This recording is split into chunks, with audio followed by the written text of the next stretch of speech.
You're listening to Playing the Next Level, WCGA's official podcast.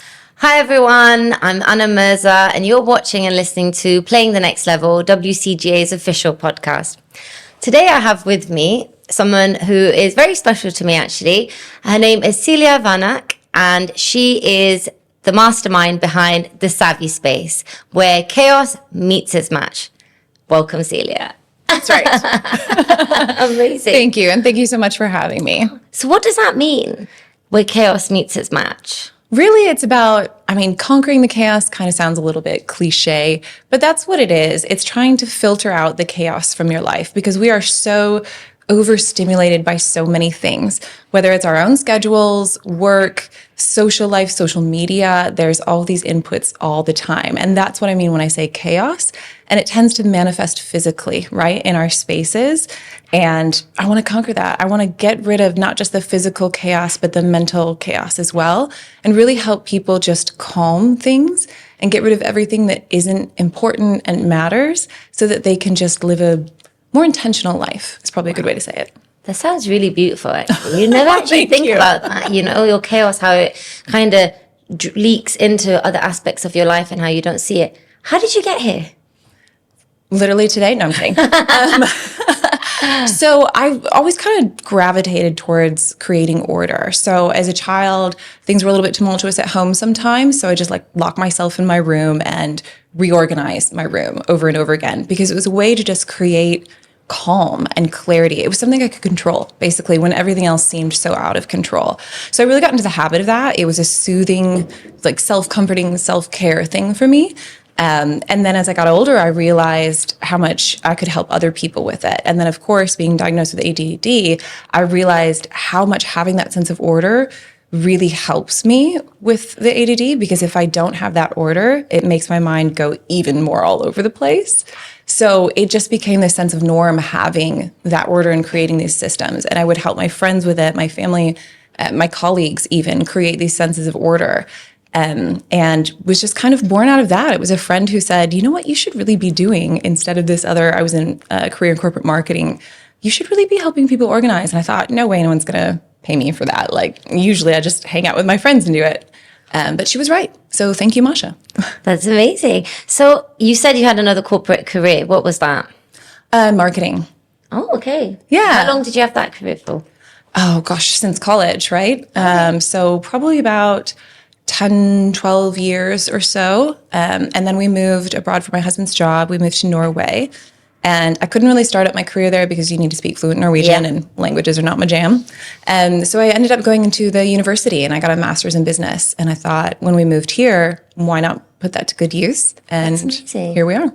So you kind of had to pay the tax where your husband moved and then you had to put your career at stop. That's happens to a lot of women. Right. Yeah. And I feel like that's another reason why we don't see that many women in leadership roles, because they have to sometimes take a career break or move or follow their husband's roles and, sometimes move to a country where, like you said, you weren't able to follow your career. Right. How did that make you feel? Well, in fairness, we had talked for a long time about wanting to move over abroad. And it was his career that presented the opportunity first. So I was all on board. And he's always been supportive. He's never made me feel bad about trying to pursue something, trying an idea, and if it didn't work out, trying something else. He's been super supportive. So it was almost kind of like my own little reset or refresh, that I just tried to focus on the positive of that. This is my chance to pretend I'm young and what do I want to be when I grow up all over again. That's such an amazing way to look at it, instead of thinking, I don't know, some people would, it's happened, where they would go into this negative spiral of where is my life going? And I had to lose all of this. But you took that a completely different way and was great, this is a great opportunity for me to reset what I wanted to do. And well, don't get me wrong, I definitely had those moments. Okay. It's a totally normal human thing. Yeah. But in general, I just tried to really focus on the positive. And I'm lucky that I had my husband and other people in my life to help support me and help me see that positive. Is that where you found the strength? Absolutely. It's all about community or tribe or whatever you want to call it. The people you surround yourself with makes such a big difference. And I don't know if it's luck or I've just filtered well, chosen well, but I'm really blessed, if you will, to have the people around me that I do. That's amazing. Like you. Thank you. I'm really grateful to have you in my life as well. And, you know, we met, it was really interesting how we met. We met at an event, at a networking event. It was an Elevate event, I think. And our dear friend Helen introduced us. I think the first thing that you were telling me about was what you do and everything. And I said to you, can you help me? Because I have ADHD and I really struggle with organization. And you were like, oh my God, so do I. And then we started talking and it was the start of our friendship. Right. It was just instant connection. So how did you, so you were corporate marketing, corporate superstar, right? And then you took a break. In that time when you decided, you know, you were going to start your own business, what was that journey like? I used my corporate marketing skills to set up the website, the Instagram page. That kind of fell naturally. And then I just started with, okay, what would I do for myself? What have I done for friends? I asked a lot of friends, hey, could I just mess around in your kitchen or your closet? You know, I'll pay for any containers or whatever and just let me film some things, give me the afternoon. And of course, everybody was really supportive. So I started coming up with content and it was pretty much all built on Instagram. I mean, I did have a web page just to look legitimate, but it was all built on Instagram and just putting my ideas out there because people like to look at the before and afters of the messy or the tidy ideas, right? I mean, I do it too. I love those shows. So I just put all that content out there. And then honestly, my trick to blow up was following interior designers because people often kind of confused what I did for interior design, but the alignment was there. And it really does. I've worked with a lot of interior designers, including the first one that hired me, Emily with Stella in the Stars, an absolutely amazing woman who gave me a shot. I helped her organize her closet. And then she just promoted me and put it out there and it blew up from there. And also it was right before COVID. So it was just right place, right time. Yeah. People were stuck at home, sick of their stuff. And when the restrictions lifted, all the inquiries came in. It was really, really great. So do you think that had you not moved to Norway, say you moved straight away to Dubai or another country where you could have pursued your marketing career, this wouldn't have happened? There's a chance. Okay. I don't know. I think things are so different here in terms of, I did look at a marketing career here. And to be honest, I thought that it looked like a lot more work for less pay. So that's, you know, not all that appealing. Yeah. You know, and my husband and I chatted about it and he said, look, in Norway, even though you were in school, at least you were able to kind of like help when people came to visit, or we would plan lots of trips to go explore. And he's like, do you really want to give that up for more work and less pay? Like, what kind of lifestyle are we trying to live here? Exactly. So I'm not sure if it would have happened, but there's a chance. There's a chance. And so it's really interesting because a lot of times people, you know, WCGA is a community for job seekers and career women and professional women in Dubai. So a lot of the times, a lot of the questions we get is like, I don't know what to do. Like, someone tell me what to do. Like, I have this skill, this skill, this skill. And, you know, I wanted to do hospitality and admin. And I also want to do a bit of HR and I can do. You had a skill within you that you're now being paid for. Right. When was that moment where you looked within and was like, okay, this is what I'm going to tap into now? But you also recognized that you had this skill. What was that moment? I think it was when I saw how much easier it made life. One of the struggles that I had personally, even though I was very well organized, is I had too much stuff. So I was super organized. I had all these organizing systems, but anytime I got something out, it was a lot of work to put away because there was so much stuff crammed into a space. My husband had no idea what was going on, so he'd just get it close enough to the shelf and call it good. And really moving abroad taught me that I had too much stuff, but that'll be a side story. So when I realized when I had less stuff, how much easier life was, but more time. I didn't have to worry or spend so much time picking up the things around my space. I didn't spend so much time feeling frazzled, right? I felt more freedom with my space. And I thought, I am not the only person dealing with this. I have the opportunity to really help other people. And someone gave me that book. I think it's called Ikigai, like the Japanese concept, yeah. Marrying all these different things, like what are your skills, what do you like to do, and what will people pay you for? So I took that to heart and kind of made my 3 little circles diagram and thought, okay, yeah, I think this really is something that people will go for. So you did the work. Yes. That's really important because a lot of the times we're always looking for external factors and external validation and someone come to us and tell us what to do.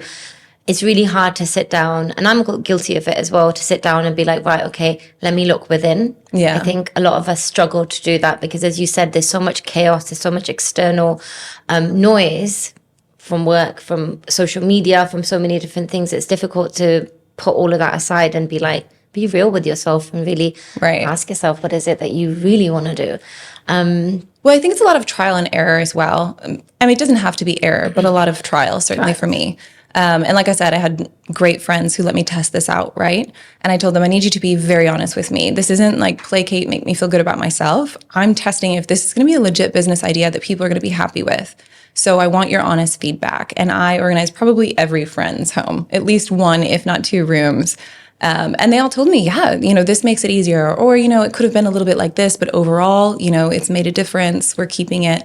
They really helped me refine that, and seeing that it was really helping them in a genuine way gave me that validation that I know I can help other people. I've got something here.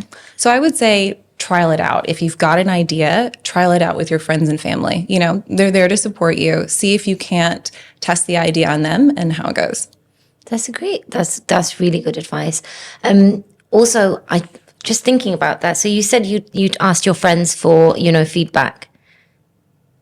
How did you handle the negative feedback? What was your reaction to it? I mean, of course, naturally, you're always going to feel a little bit of sting when you get negative feedback, but I think they were pretty constructive about it. And just trying to see that as I know that there are weaknesses. I'm not going to get it right the first time. And if they tell me everything's perfect, now I know it's not true. Yeah. So I needed to hear some sort of feedback in order to make sure that I was putting out my best foot, if you will. And then when it stung, how was that? What was that movement that was happening inside Celia? Like, how did you have that shift from like to, okay, they're actually doing this to help me? Because that's that little point, isn't it? Where if you don't react the right way, then it can go south. So. That's true. I had to get, maybe it was just telling myself to remember that I asked for this. I asked for that feedback. I'm asking for ways to improve. It's sort of like when you write a paper or a thesis and you ask somebody to edit. It's an editing process. And just keeping, a sense of it's not perfect like this. It needs, something will need to change in order for it to be the best it can be. So just trying to get past that. I know that these people love me. It doesn't change their opinion of me. Because that could be it too. If somebody sees something that's not quite as good as it could be, you worry, are they thinking less of me? Are they thinking, oh gosh, she's just kind of a hack, just, doing it sloppy or whatever. But I had to remember, no, these people love me. These people care for me. They're helping me make it the best it can be. And that's the only goal here. Yeah. So you just need to remind yourself that, you asked for this, and criticism is not personal. And exactly. And it's not easy. I'm not trying to pretend it is, but that helped a lot. That's good. I'm sure a lot of people would definitely learn from that and be able to, hopefully help. It would definitely help them in their journey. I know it's going to help me in mine. I'm going to remember this. So let's talk about neurodivergence. Okay. I'm really interested in this because I have ADHD and I was diagnosed at 31, quite late in life. Obviously, like anyone that has ADHD and is diagnosed in their 30s always says, my whole life now makes sense, right? Mm-hmm. I've heard things like ADHD is my superpower, ADHD, this. And yes, of course, I agree that to some extent, ADHD is a superpower, and I'm, all the things that I do is because I have ADHD, and if I didn't have it, I don't know who I would be. But at the same time, there's a lot of support online on what ADHD is, and memes on if you have ADHD, you do this, or, habits that are relatable. What I struggle to find online is support groups or coping strategies from people that have ADHD and have how are they dealing with it? So when it comes to organization, I've noticed that I can't keep things tidy. It's like it's just like not putting things back in their places. But then I realized, because not everything, and I think I found this out through you, that because nothing has a place, you don't know where to put it. And then, the whole I don't know what to do, and instructions of this is too hard. I'm just in a state of paralysis. Mm-hmm. And on top of that, how important is it for how does it affect ADHD or how does mess or chaos affect them in a negative way, do you think? How has this affected you being unorganized, say, for example? There's a lot to unpack there.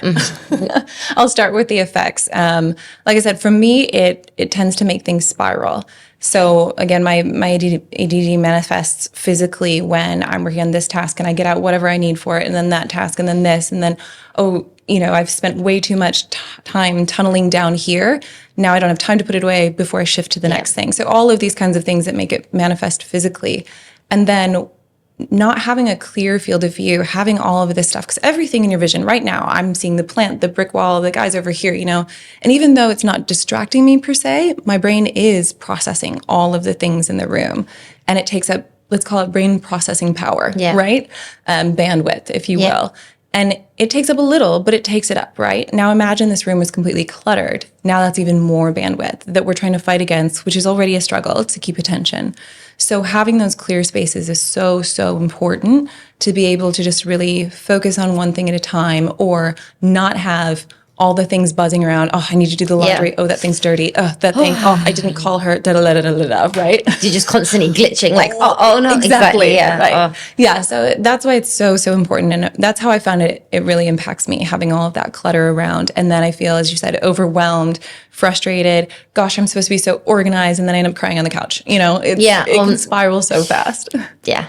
So it is very important to just have that surroundings. But I mean, as you said, and I found with a lot of clients that are neurodivergent, that a lot of times the issue comes from trying to organize the way that we see online. So, and I'm not saying those ideas are wrong, but they may not work for you. They most likely don't work for you. The best advice I can offer for organizing is to work with your habits. It's so much easier to work with your habits than try to change your habits. Okay. So it's about just thinking outside the box a little bit. So for example, if, you like to just like take your work clothes off in the living room or whatever, that's fine. Put a laundry basket in the living room. It doesn't matter if that's not what people normally do, if that's not what your parents did at home. If that's what works for you and keeps your clothes from ending up all over the living room, great. If you never remember to take off your jewelry until you're already in bed and you can't be asked, so now it piles up on your nightstand, great. Well, then why don't we just store your jewelry on your nightstand? Nails, for example. I'm making notes. I found that I was always doing my nails, tending to my nails when I'm watching TV. So I put everything in a basket right under the coffee table, and now that's where it lives. So when I'm done, I just scooch it under, and there's no picking it up, putting it away, leaving it on the coffee table for ages because I'm, too whatever to put it away. So it's just taking a moment to accept, okay, how is it that I operate in my daily life, in my home? And why can't I just shift these things so that they fit what I'm already doing? And that makes it so much easier because you're not trying to train yourself on something new that really doesn't work with how you operate. Wow. That's so simple. Because obviously typically you think, okay, this needs to be here and this, and constantly, most of my struggles as an adult with ADHD is trying to do things that are neurotypical. Mm-hmm. But then you realize that that's not working for you. Right. So this really helps. It's really shifted the way I think, because the thing with the jewelry is like my jewelry is everywhere because it's supposed to be in one place, but I never use this jewelry box that I have. Yeah. But now that I've spoken to you, I'm going to just move that jewelry box in my bedside drawer because that's probably where it needs to be, right? But I never would have thought that unless you would have said that because it's supposed to be in the dressing table or the cupboard or somewhere locked up, and it's traditionally not. But yeah, that's really interesting.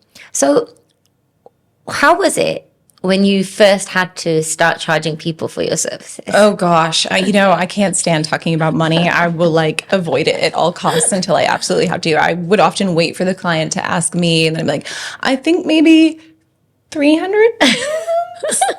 Very awkward. It was just so I personally am not great with that. But again, I had a lot of support and help with that, and coming to the realization that, okay, I deserve to be paid this much. What is my time really worth? And it's hard to come to that. And oftentimes in the beginning, especially when you're first starting out, people think, okay, I'll do it either for free or basically nothing just because I need the business. And I'm not saying that's wrong, but there really needs to be strict limits on that, because otherwise you're doing yourself a disservice. And then just kind of slowly work it up. And when I started building the price up, I got nervous. What are my former clients going to think? Because often I'd help them with one room and then come back and do other rooms. And as I'm gaining my confidence, I'm starting to charge more. And I thought, oh my gosh, they're just going to balk at the new price. They all said, that makes sense. I mean, your work is great. We always knew that you were starting out, so you were going to be cheaper. It makes sense that you're charging more. They were so supportive. And, if it was a little bit more than they were expecting, they'd say, okay, great, let's split it up maybe and do this room. And then a month later, that room. Everybody was so supportive about it. And it really gave me even more confidence to say, you know what, I am worth this. And there are always people who will try to haggle with you too, which, you can't hate on people for that, try and get a good deal.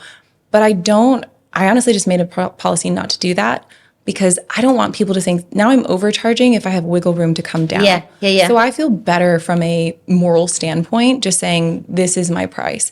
If it doesn't work for your budget, I understand everyone has a budget. Come back to me later if you need some time to save up, but this is what I really feel my value is worth. And I'm not going to do half the job because then I'll be unhappy with the work. I mean, this is what it is. It's a fair price. And here we are. So, where you had that voice where you were like, is this just 300 dirhams? To saying, this is 300 dirhams. Right. What was that thing or voice or exercise or anything that you told yourself to just shut that voice or change that voice to that? What was that? Well, what really helped is that oftentimes I delivered the price either in text message or email. So they didn't have to hear the voice. So that felt a lot better. And then I would just take my time writing out the message, confident, but not over too, this is the price. That honestly is what helped. I know a lot of times it's better to talk over the phone or face to face, but for me, because it was so uncomfortable, I really had to build my confidence by doing it in text or email first. So that's great advice. So for someone who's struggling, like I know a lot of people in the community, in WCJ community, they have like their own businesses, so they're like freelance social media managers or, PR, and it's always, they're always asking me, because I'm in sales, they always asking me like, how do you deal with discount requests? And obviously I'm like, yeah, but you can turn that around, and I want women to start believing themselves more and charging what they definitely are worth. Absolutely. I'm probably also guilty of it, to be honest. But yeah, this is really insightful. I would say the thing that helped me the most when people would ask about discounts, and I'm not like, I have it written down somewhere, like the eloquent verbiage, but the essence of it is, look, I charge a fair price for what I'm doing. Like I really believe in what I'm doing. I've spent a lot of time, and I know that what I'm doing is worth this much. So it would be doing a disservice to both of us if we try to break this down. I'm not overcharging you. I'm charging what I think is fair. The only time I will give a discount if it's multiple rooms at once, because now I'm already working with you. I'm already in your home, and some of that work is going to be shorter and easier because I already know you. And I think that's fair. But yeah, just having that confidence to say this is the value. I'm not overcharging you. If I were discounting you, then I wouldn't be giving the true price. And just reminding yourself that, and then explaining that to the client as well. This is the fair price. So you've given me a couple of great ideas on how I'm going to reorganize my life a little bit.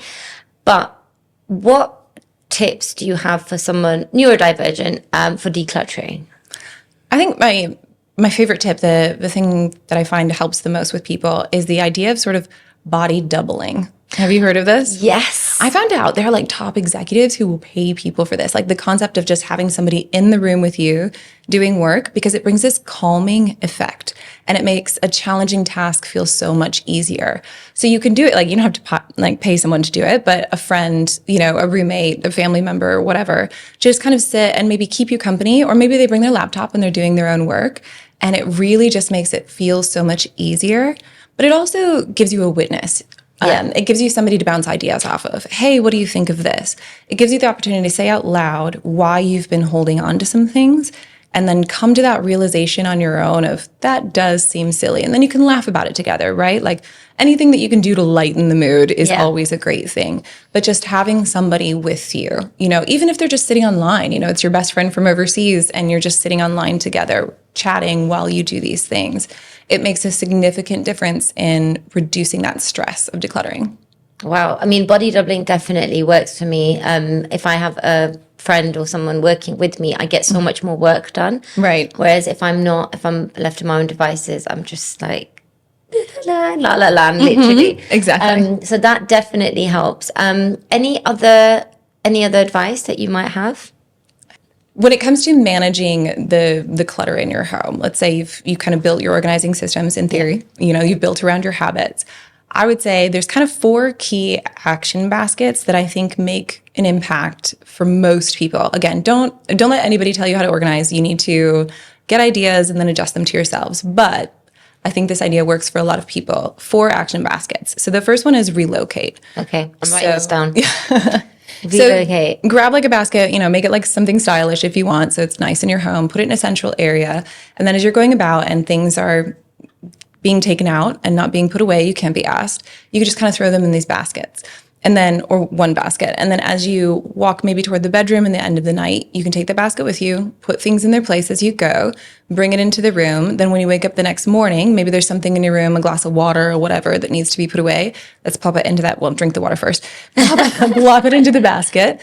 And then like put things away as you walk back out to the main space, and just make that a routine with this catch-all basket to keep things from spreading around and cluttering up, right? Mm-hmm. So the relocate one is great, especially for people with kids, because they can just kind of throw their toys in there and like, all right, if you're going out, let's take our toys with us.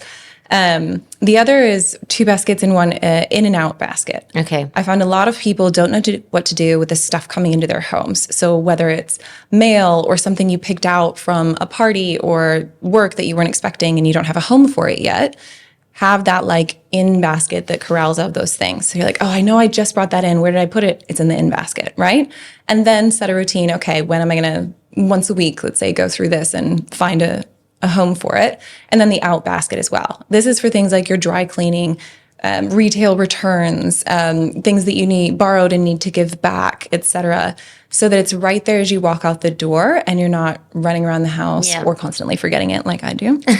So the in and out basket makes a huge difference, especially if like entry exit clutter is a problem like it is for most people. Like our kitchen counters tend to take the brunt of it. Mm-hmm. And then the last one is a donate basket. Something that just makes it easy, but also reminds you to be more intentional, right? Like, oh, I should probably look around for something.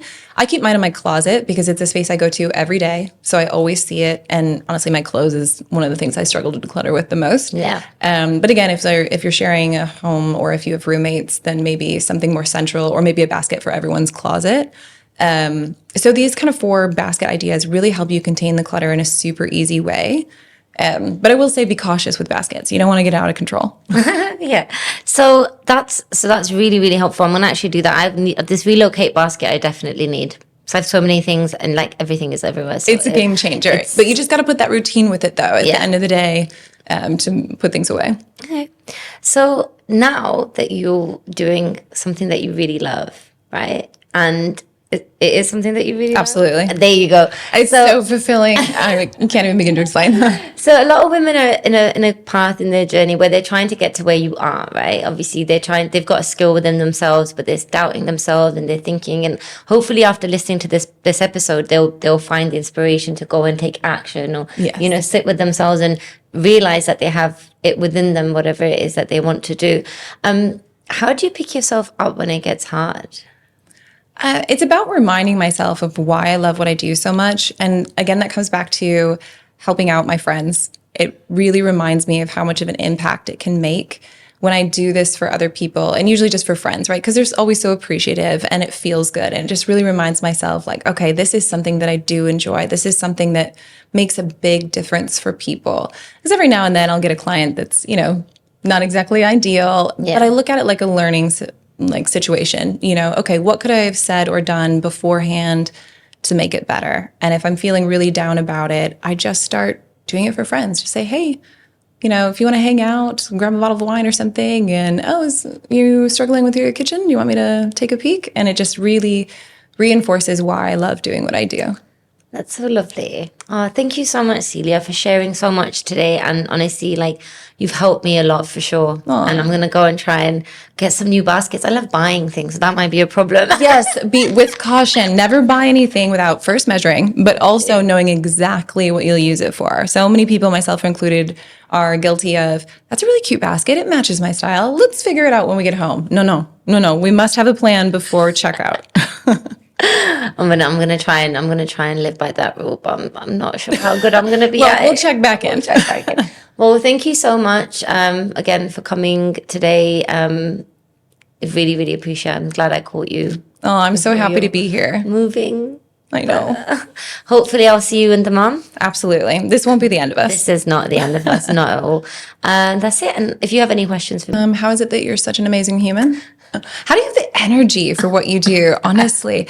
I mean, what you do through the WCGA is so wonderful, so needed, so missing from the market in a lot of ways. I mean, there's other like women's networking groups and such, but this has like such a great focus. But you also have a full-time job. Like, how are you making that happen and still being the wonderful, kind, smiling person you are? Oh, thank you, Celia. Honestly, I'm losing my mind.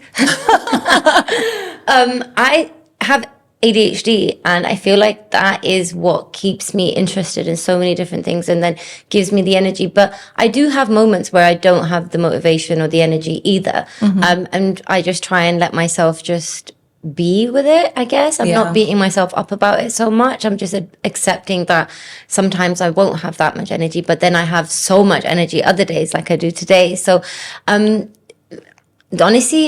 the whole reason why I'm doing this is because I realized we complain about not having a lot of women representation and working in a really male-dominated industry.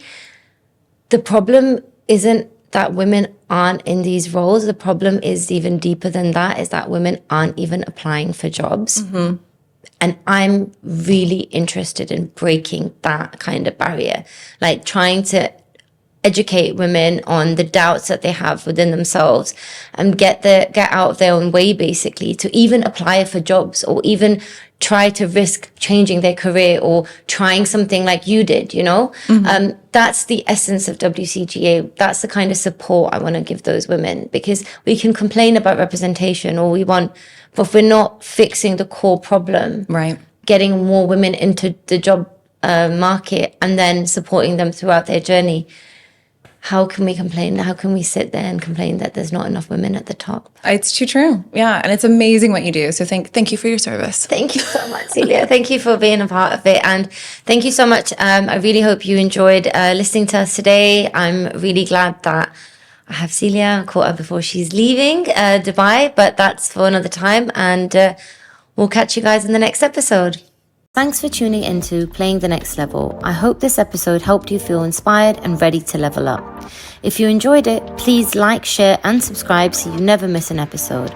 I'd love to hear your thoughts and join the conversation on Instagram at WCGA UAE and let us know your key takeaway. Remember, you're never alone in your journey. We're here cheering you on one step at a time. Until next time, keep playing to your next level.